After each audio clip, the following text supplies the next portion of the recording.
What would you think of someone who was sweeping out a room and when he looked at the head of his broom, there were small pearls caught in the bristles of the broom?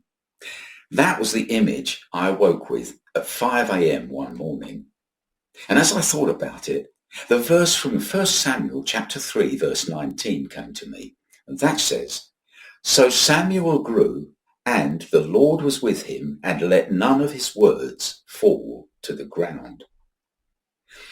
Now, I've always understood this to mean that Samuel let none of God's words fall to the ground. Didn't waste any of his words, didn't lose the meaning of any of his words. He cherished each one of them. And it can be read like that, of course.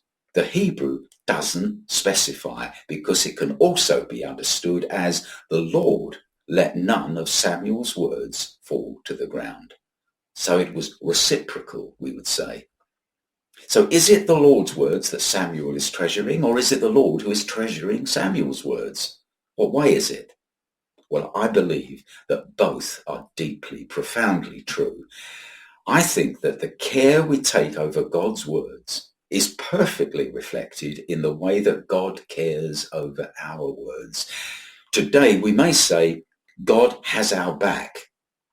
We care for the glory of the Lord, and he watches over us. He supports us. He even recommends us. When we search for God's words in any situation, that is to say, when we make effort to hear what he may be saying, wherever we are, in whatever situation, he takes note and he rewards us accordingly. If we are casual, then he is casual in return. Now, regarding the image then of the broom, sweeping a floor is the least likely place to look for signs of God and his word, but this is a big mistake.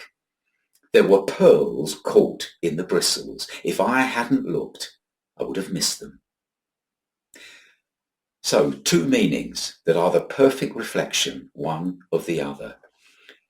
We could read it like this. So Samuel grew, and the Lord was with him, and Samuel let none of the Lord's words fall to the ground. He cherished the words of the Lord.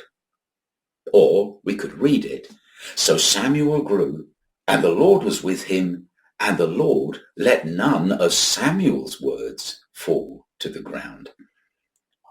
Acknowledge the Lord, and he will acknowledge you.